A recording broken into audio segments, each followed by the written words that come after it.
It's a Tuesday night in February. It's grey outside. It's been grey for weeks. And you're lying in bed doing the one thing you promised yourself you'd stop doing. You're scrolling, and there it is again. Someone you went to school with, standing on the edge of an infinity pool in Santorini, the whole white and blue postcards stacked up behind them. Swipe. Another one, a 5-star breakfast in Dubai, the Burj glinting through the window. Swipe. A couple your age, feet in the sand, cocktails in hand, captioned living our best life. And you do the maths in your head, quietly, the way we all do. You know roughly what these people earn, because you earn about the same, £35,000 a year, give or take. So you ask the question that half the country is asking at exactly this moment. How on earth are they affording this? Here is the uncomfortable answer. Most of them aren't. They didn't save for that villa. They financed it. The tan you're looking at is on a payment plan. And by the time that photo has stopped collecting likes, the debt sitting behind it is only just getting started. Let's talk about why a proper holiday suddenly feels impossible, because it isn't in your head, and it isn't you being bad with money. A single week in Spain today costs roughly what a full fortnight in Florida cost your parents. That is not nostalgia talking. That is holiday inflation, and it has arrived from 3 directions at once. First, the flights. Budget airlines built their entire brand on the £10 seat. In 2026, that seat is a museum piece. Peak season fares to the Mediterranean have crept up summer after summer, school holiday after school holiday, until the cheap fortnight quietly became an expensive week, and nobody sent a memo. Second, the tourist tax, the line on the bill that nobody budgets for. Barcelona now charges some visitors up to €15 a night, simply to sleep in the city. Venice makes day trippers pay between €5 and €10 just to walk into the old town on a busy weekend. And from the 24th of July, 2026, even Edinburgh adds a 5% levy on top of every hotel night. On top of all of that, a new European entry authorization is landing that will cost you around €20 before your feet have even touched the tarmac. Third, the pound in your pocket. Your money simply does not stretch the way it once did. Sterling has clawed back a little ground and buys around €1.16 today. But that is still a long way from the €1.40 it used to fetch. And against the dollar, it's soft, at roughly $1.30. So every coffee, every taxi, every dinner abroad quietly costs you more than the number printed on the menu. Which brings us to the trap, because the travel industry has noticed that you can't afford the holiday. And instead of lowering the price, they very kindly offered to lend you the difference. Book through some of the big holiday sites now, and there it is at the checkout. Pay with Klarna, split it into 3, fly now, pay later. Some providers will happily finance a trip worth up to £4,000 this way. It feels frictionless. It feels almost free. It is neither of those things. Here is what the brochure leaves out. The holiday lasts 7 days. The repayments last for months. There is a name for what comes next. Post-holiday debt depression, where the stress of clearing the balance outlasts the tan by a factor of 10. You come home, the photos are gorgeous. And then every single month for the rest of the year, your account gets a little lighter to pay for a week that is already over. You are, in a very real sense, still paying for last summer while everyone else is booking the next one. And it's no longer invisible. From the 15th of July 2026, the regulator, the Financial Conduct Authority, is dragging buy now, pay later under proper rules, real affordability checks, and that borrowing showing up on your credit file.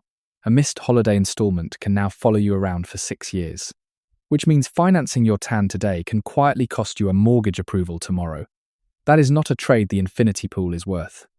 So let's stop feeling and start counting. Let's sort the entire world into 3 tiers. Tier 1, the Mirage, the Maldives, Dubai, New York. These are the destinations flooding your feed. And here is the blunt truth about them for a median earner. They are not holidays. They are debt traps. Full stop. Unless you have genuinely saved for them for 2 years or more.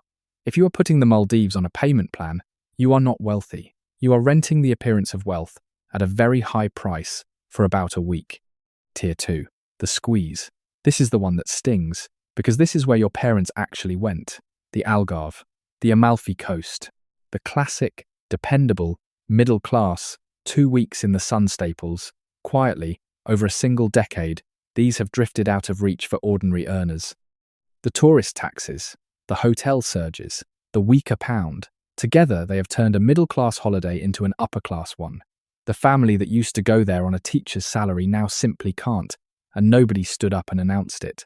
It just happened, one price rise at a time. Tier 3, the smart move. And this is where the genuinely wealthy-minded are quietly going. Value destinations. Albania, with a coastline that looks like Italy at a third of the price.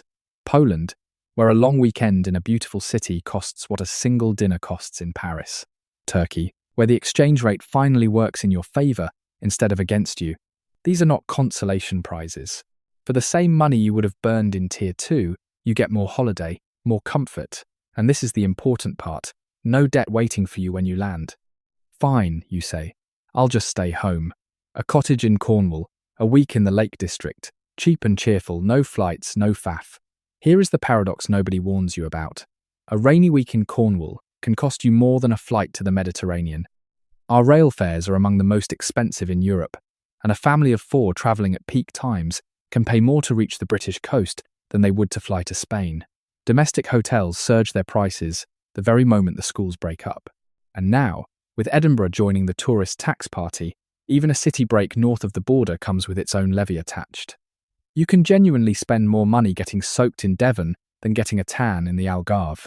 The staycation is not the budget option we all pretend it is. Very often, it is the same trap, just wearing a cardigan. So where does all of this leave us? Here is the pivot, and it is the entire point of this video. Real wealth was never about where you go. It is about how much of the holiday you actually own by the time you land back at Heathrow. 2 people can post the identical photo from the identical beach on the identical day.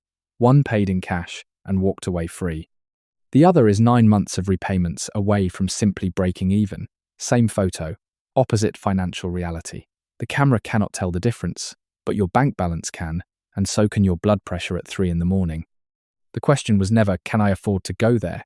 The real question is, can I afford to come home from there and still be completely fine? And before this gets too heavy, zoom all the way out, because this next bit reframes everything. If you can take a holiday at all, any holiday, even a modest one, even a wet week in a caravan with the kids, you are already sitting in the top 5% of travellers on this entire planet. Most people alive today will never board a plane. They will never once see the inside of an airport. The boring British holiday you keep apologising for online is a level of freedom that the overwhelming majority of the human race will simply never touch. The problem was never that your holiday was too small. The problem was the yardstick you were measuring it against. And that yardstick was built almost entirely out of other people's debt. So here is the closing thought. Choose experiences over appearances.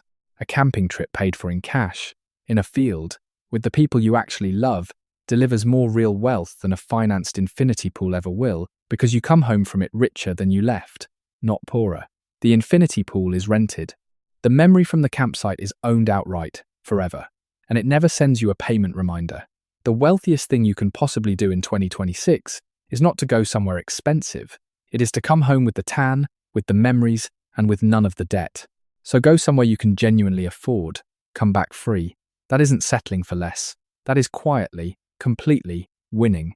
If you learned something from this video, make sure to like and hit subscribe. See you in the next one.